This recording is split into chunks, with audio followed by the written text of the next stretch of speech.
Hi, Salwanani. Welcome to a new episode of Ingwalo, labalobi. This is our first episode this year. We are taking over, continuing from our last episodes, our last year. So, if you remember very well, a lot have happened in the books industry.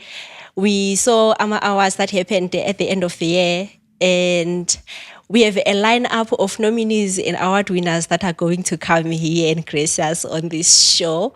And also, last year, there were so many book launches, so many writing mentorship programs, and we are going to be inviting each and every one that participated or whoever published a book. We will try and invite as many people as we can this year.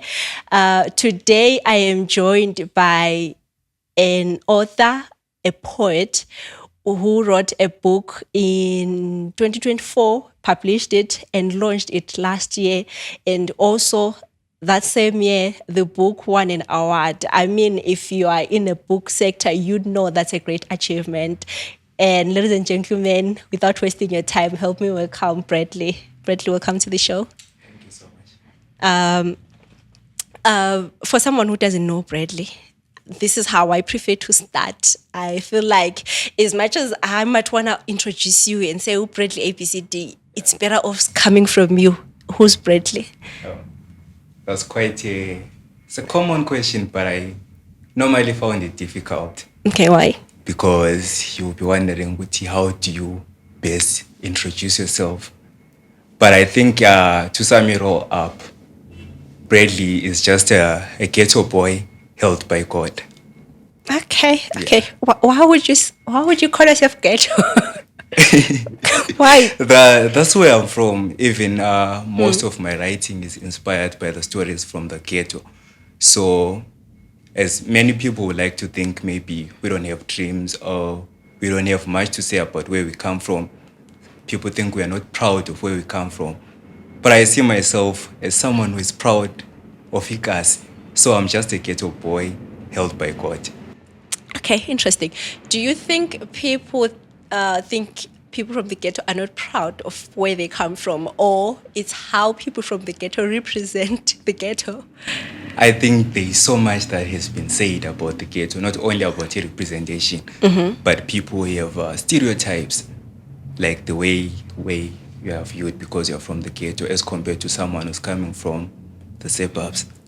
Okay, and how does writing or literature or books shape those narratives? I think we are trying to introduce some negative thoughts around the ghetto because most of the writers, in fact, most of the artists that we have are coming from the ghetto and they're doing well. Okay.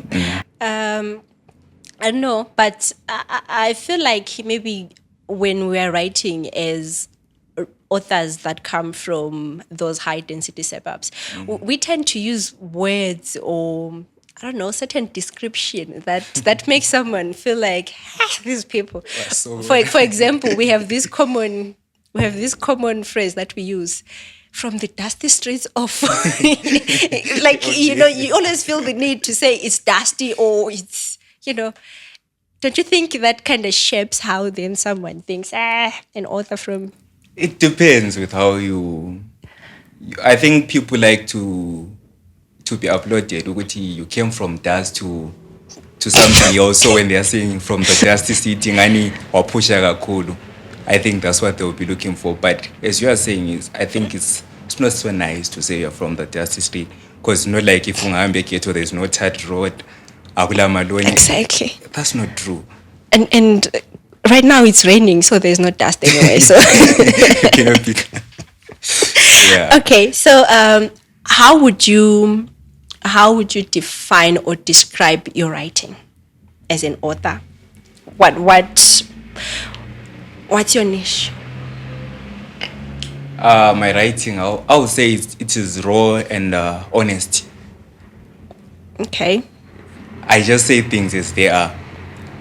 I don't try to put sparkles and I just say things as they are. Even if we're going to talk about my book, you'll see some of the poems, the titles, they just tell you, it is what it is. So That's how I work with it. Okay. First, before we talk about the book, I understand that before the book, you participated in some mentorship program that then shaped or somehow contributed to the idea of writing a book. Well, the mentorship, it became the platform that actually led to the publication of my book. Okay. They actually sponsored the publication of the book. Oh, okay. What was Yes. the program? It was the Aries mentorship program, Aries Rage. Is it a platform that is open to many authors? Is it something that anyone can access? Because this is my first time hearing about it. I was actually the first recipient of the program. Wait, it was pioneering. Yes, it was pioneering. Oh, okay, okay. Yeah. And then that was in 2024, isn't it? Yes, it was 2024. And did you see any young people from the ghetto, authors from the ghetto, taking up the program? Well, the program was open for young people. Mm-hmm. It was mainly for young people, young poets who wish to publish their works. So you submit your manuscript, they'll go through it. So they were looking for a catchy title and the poems that introduce something that is new, something that is young. Okay, So, yeah, that's what they were interesting. looking for. And you were amongst the people that published their books, or you were the only one who published? I was part of the people who submitted, and luckily I was the only one who was chosen from that. From those Congratulations! Thank Look you. at you. Okay. All right. Okay. That I think that actually says a lot about your work. Yeah, it really meant a lot. Okay. Then after that, an award followed. Yeah, it did. Okay. I got the sponsorship. I think it was beginning of August. Then on the same year, December, that's when I got the award. Okay. And what was the award all about, and how did you get to be a part of it? Oh, the award was for the poetry category, English poetry. Okay. So I wasn't looking forward to it because, it's my first book. And Exactly. you're thinking you are young, especially if it's your first book. You don't know much about poetry, about publishing and all, and you just submitted your book, it's been published, and you're thinking it's all done, it's now okay. Then boom. While they are calling the winners, you get to hear that you are second runner for the category. It was something else. Yeah, because when I saw that, I was like, wow.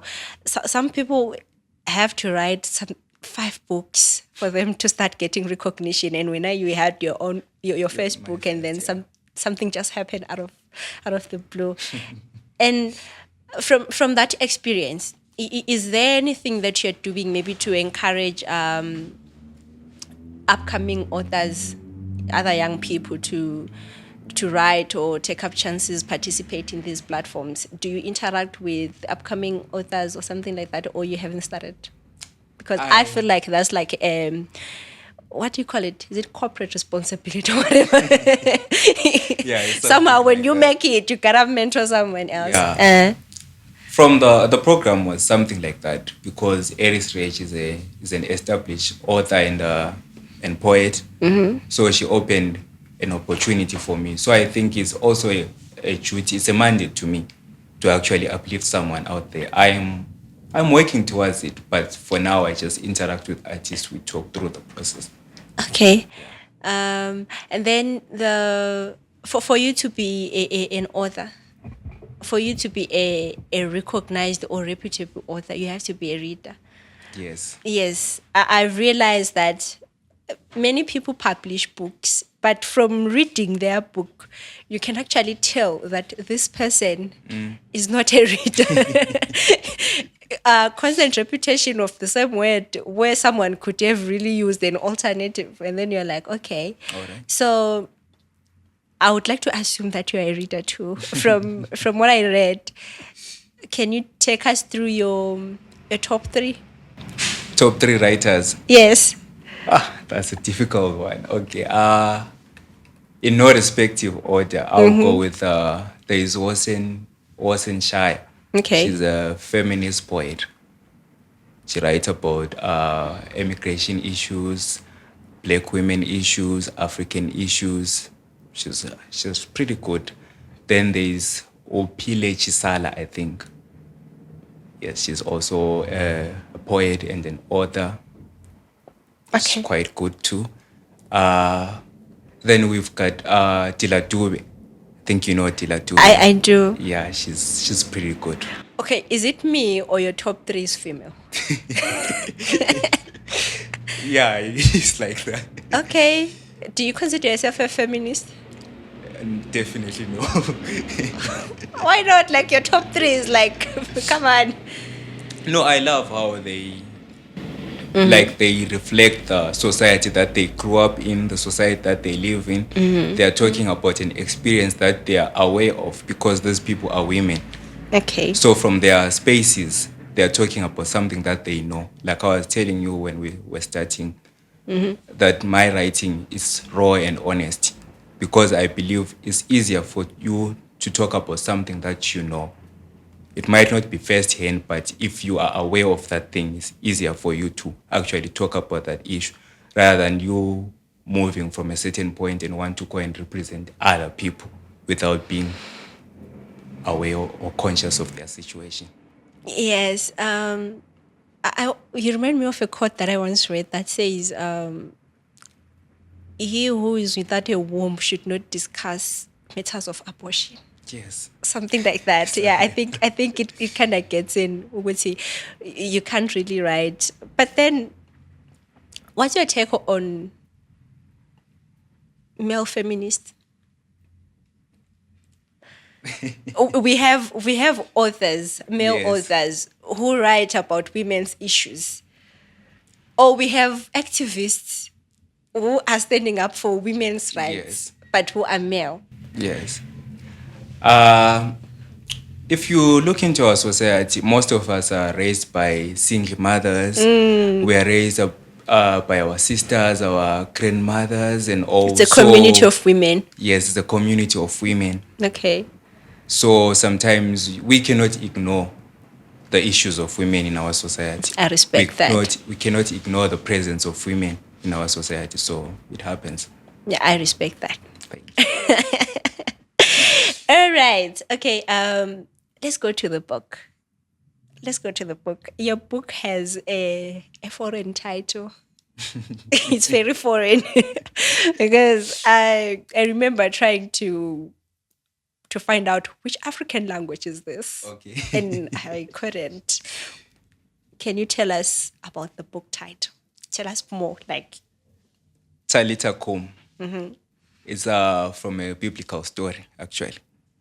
okay. So I was just hinting to my readers or to the audience about the biblical or religious background of some of the poems. Oh. So Talita Kum is Aramic, or rather is Hebrew. So Hebrew, Talita Kum means young girl arise or daughter arise. Okay. Yes. I'm not going to say this, but I want to say it. Okay, I'm going to say it. The title uses a daughter as a symbolism. Yes. It's a daughter, not a son. And your Yes. top three is female. Okay. Yet you don't consider yourself a A feminist. feminist, yeah. Okay. I'm going to leave it like that. Can you take us through maybe one or two of your poems that you feel like these are pieces that speak to you as an author before they even speak to the reader? Wow. Interesting question. I'll go with the poem Egoli. Okay. Egoli is it's a poem that is very close to my heart. There was a time I got the privilege to visit Plumtree Emma Kulela Ebulilima there. So I got to hear their side of story, how this family relate to Egoli. And the picture that they had, it really touched me. Because as much as I'm not from that society, mina ngikhulele eSizinda. To us in Jiva, December, that's a good experience. So to us, we view Igoli as a place of dreams. It's a nice place, Equal is a thing, eh? you see. But from them, that side, Igoli took their daughter.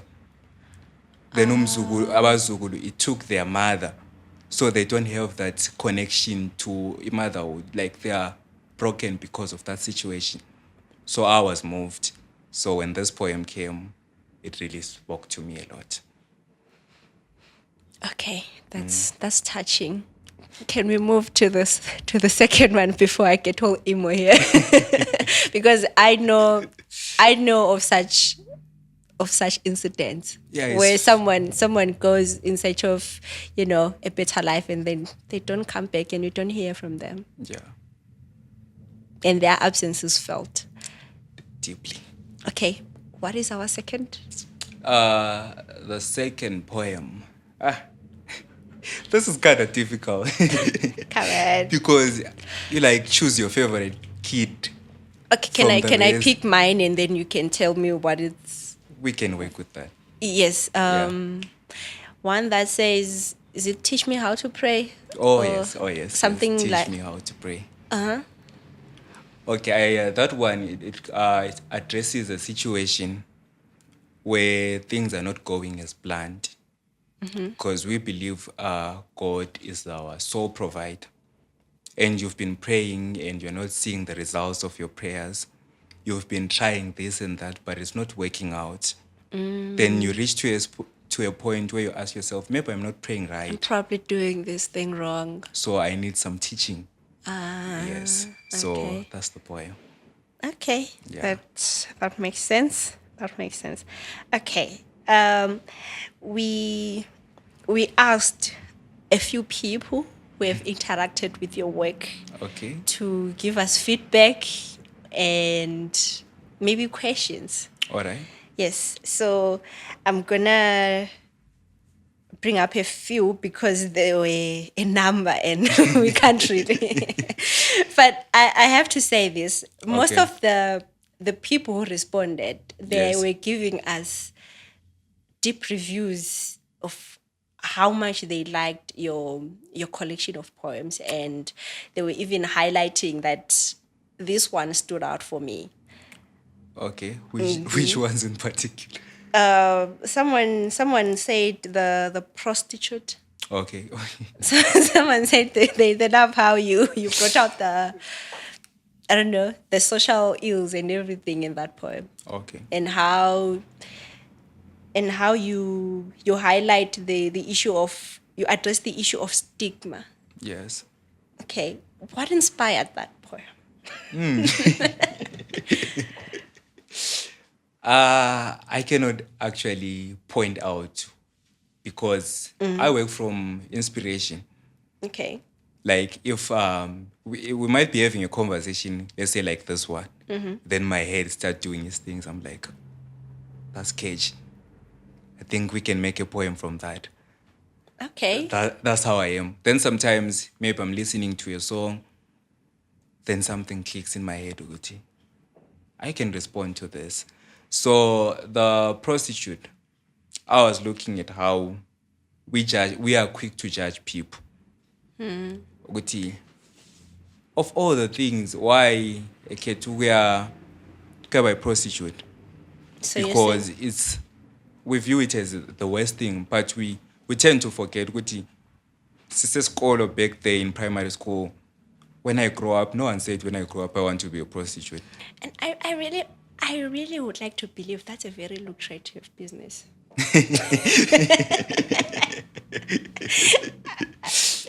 Please, I'm just saying. I'm just saying. I already know. I'm just saying. Okay. Then someone described your work as a window to your heart and vision. Would you say that's true from? I wouldn't exactly say they are a window to my heart, but to some extent they are. Because because the issues that I write about, these are the issues that really touch me. These are occurrences that I see and be like, something has to be done there. there has to be a dialogue over those issues. So to some extent, there are issues that reflect what's in my heart. Okay. And then someone says they like the poem "These Women Are Not Ours."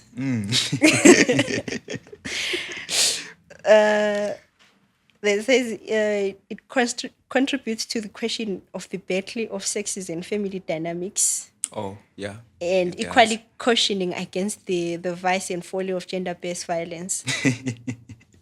To some extent, yes.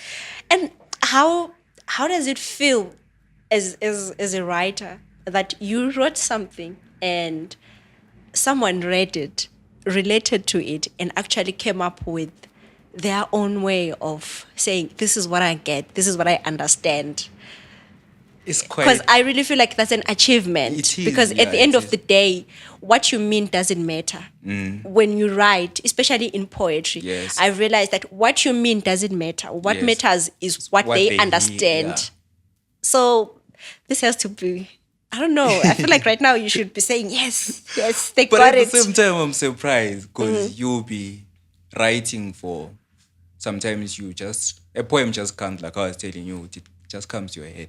Then you write it and you think, it doesn't make sense.